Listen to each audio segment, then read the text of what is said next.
যত দোয়া আপনি করেছেন সব কবুল, সব, অল অফ ইউর দোয়াজ আর অ্যাকসেপ্টেড, সব কবুল হয়েছে আল্লাহর কসম। অনেকে বলবে হুজুর এটা আবার কি করলেন, এতক্ষণ তো ভালোই কইতেছিলেন। সব দোয়া আবার কবুল হয় কেমনে? আমি তো জীবনে কত কিছু চাইলাম, কত কিছু তো পাই নাই। আছে না এরকম? অনেকে অনেক পেরেশান, আফসোস করে হুজুর চাইলাম আল্লাহ দিল না। 4টা মাইয়া, এবার কাবা ধরে চাই আইছি বলার কথা, এটা হয়েছে মাইয়া। আছে না নাই? 5টা ছেলে হয়েছে, মেয়ের জন্য বুকটা হাহাকার। হজে যে আরাফাতের ময়দানে চেয়ে আসলাম, এইবারও হয়েছে আর একটা পোলা। আছে না নাই? কত কিছু চাইলাম, পাইলাম না, দিল না আল্লাহ।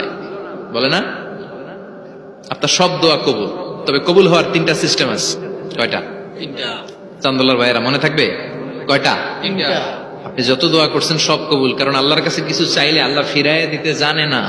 আল্লাহ জানেই না কেমনে ফিরাই দিতে হয়। সুবহানাল্লাহ কোন?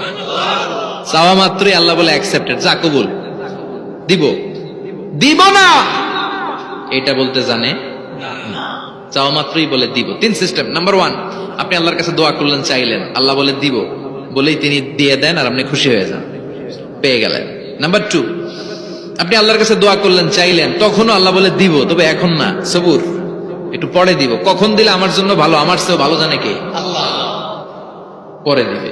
নাম্বার 3, চাইলেন, দোয়া করলেন, আল্লাহ তখনও বলে দেব, তবে এখনো না, পরেও না, কিয়ামতের দিন যেদিন বিপদে পড়বে ওই দিন দেব।